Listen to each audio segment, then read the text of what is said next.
Okay, let's dive right into this incredibly important explainer on how to protect people living with dementia during extreme heat waves. With global temperatures constantly breaking records these days, the combination of intense environmental heat and neurodegeneration creates what is essentially a perfect storm of vulnerability. So today, we're going to blend the hard clinical facts with some truly compassionate care strategies to help you navigate this massive challenge.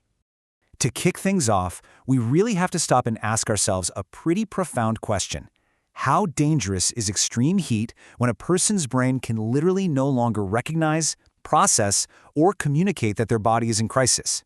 For a person with dementia, their body might be desperately crying out for hydration, but their brain has entirely lost the ability to sound the alarm. And this right here perfectly illustrates the biological breakdown that's taking place. It all centers on a state called Poikilothermia. You see, the hypothalamus usually acts as our central thermostat, but in Alzheimer's and related dementias, it undergoes significant atrophy. This neurodegeneration causes the thermostat to basically just break down.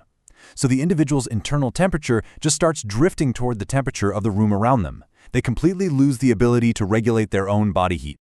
To help you manage all of this, we've organized our toolkit into 5 actionable steps. 1. The hidden heatwave danger. 2. When the brain forgets thirst. 3. Decoding resistance and refusals. 4. Stealth hydration and cooling hacks. And 5. Communicating with compassion. We're going to guide you out of this biological perfect storm and into some really practical, everyday strategies. All right, part 1, the hidden heat wave danger, looking at the convergence of neurodegeneration and thermal stress. Environmental heat and dementia actually create a really dangerous loop, where heat worsens confusion, that confusion causes physical agitation, and that agitation generates even more internal heat. Now take a look at this, because it's kind of shocking how much of an impact routine prescriptions can have. Look specifically at antipsychotics and diuretics. These are super common for behavioral symptoms or heart conditions, right? Well, they can actually physically strip the body of its ability to sweat and regulate heat. Antipsychotics literally block the pathways that tell sweat glands to produce moisture. That makes doing a medication review with a doctor absolutely crucial before summer hits, because a totally normal dose can suddenly become toxic if someone gets dehydrated. This brings us to a critical distinction, knowing exactly when you can safely cool your loved one down at home and when you need to call 911 immediately. Just look at the difference in the skin. If they are sweating profusely, you're looking at heat exhaustion, which is generally manageable. But if their skin is dry, hot, and red with absolutely zero sweat, and their pulse is pounding, they have crossed into a life-threatening heat stroke emergency. No questions asked. At that point, you cool them first and transport them second.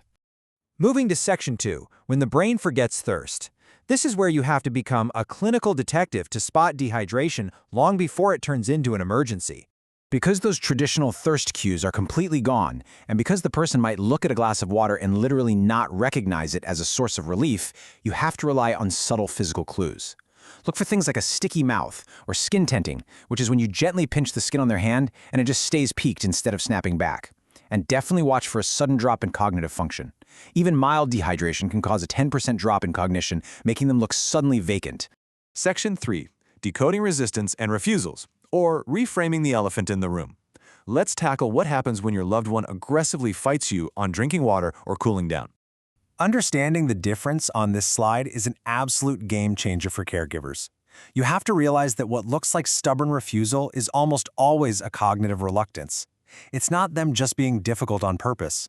It stems from fear, maybe some physical pain like ill-fitting dentures they can't tell you about, or just a fractured reality where they are totally overwhelmed.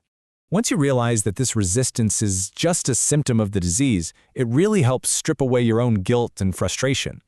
Arguments over hydration are rarely actually about the water. They're about a perceived loss of control. Is the TV blasting? Is the room too bright? Look for those hidden sensory triggers in the environment instead of getting into a battle over the cup. That takes us to Section 4, Stealth Hydration and Cooling Hacks. Let's dive into some amazing tools for creating a sensory-friendly home and getting fluid in without the fight. If a regular glass of water is causing distress, or even a choking hazard if they have trouble swallowing, we can just bypass the glass entirely. We call this solid hydration.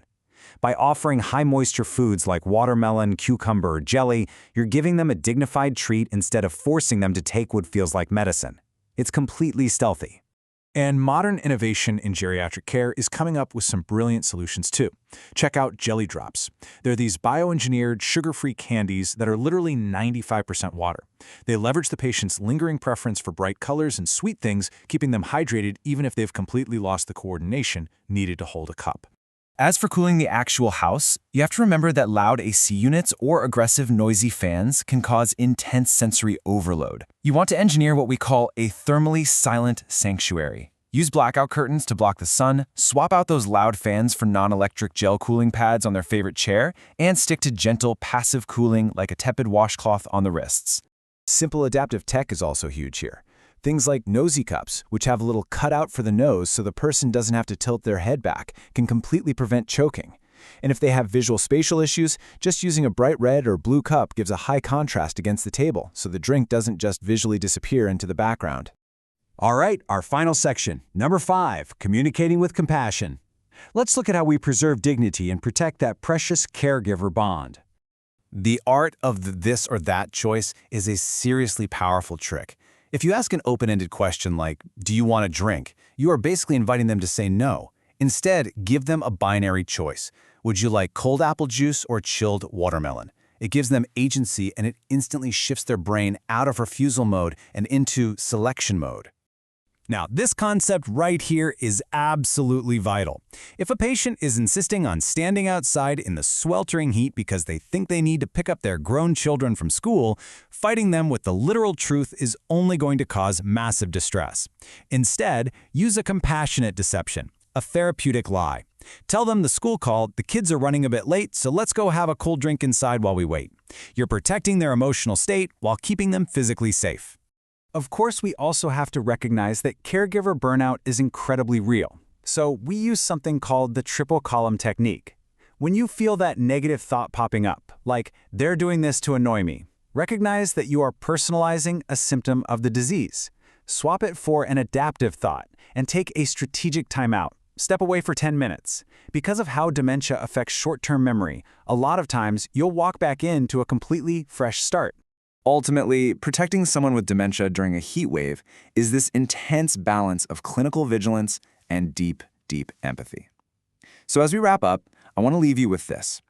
By using these strategies, how can you transform your caregiving journey from a daily exhausting battle over a glass of water into a profound partnership built on respect?